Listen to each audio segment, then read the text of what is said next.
தனி ஜெபம் பண்ண முடியல தெரியுமா தங்கச்சி?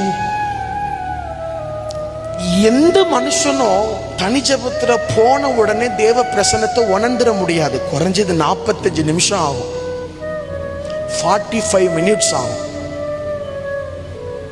சாது சுந்தர் சிங் இந்தியாவின் அப்போஸ்தலர், திபேத் எல்லை பகுதியில் ஊழியம் செய்தவர்.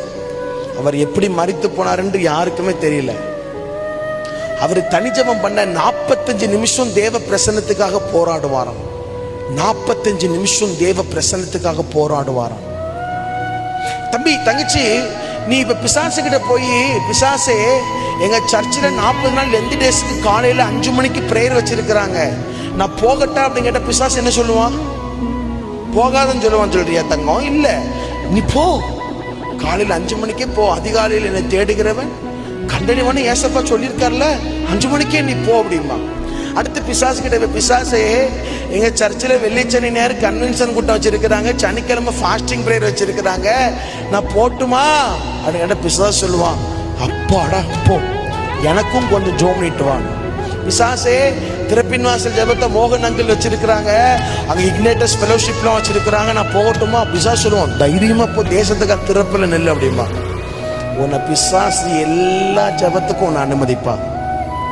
ஆனா பிசாசு கிட்ட போய் நான் 1 மணி நேரம் இன்னைக்கு தனி ஜெபம் பண்ண போறேன் அப்படின்னு சொல்லி பாருங்க, ஓட விட்டுருவான். ஏன்னு கேட்டா, நீ தனி ஜெபத்துக்குள்ள போயிட்டா நீ யாருன்னு பிசாசுக்கு உனக்கு தெரிஞ்சிடும். ஏசாயா அண்ணன், ஏசாயா தீர்க்கதரிசி 5 அதிகாரத்துல தீர்க்க தரிசனம் எழுதுறாரு. ஏய் உனக்கு ஐயோ, ஏய் உனக்கு ஐயோ, டேய் உனக்கு ஐயோ, ஏல பக்கத்து இருக்காரா, உனக்கு ஐயோன்னு எழுதுறாரு. அதுக்கு பேரே ஐயோ தீர்க்க தரிசி.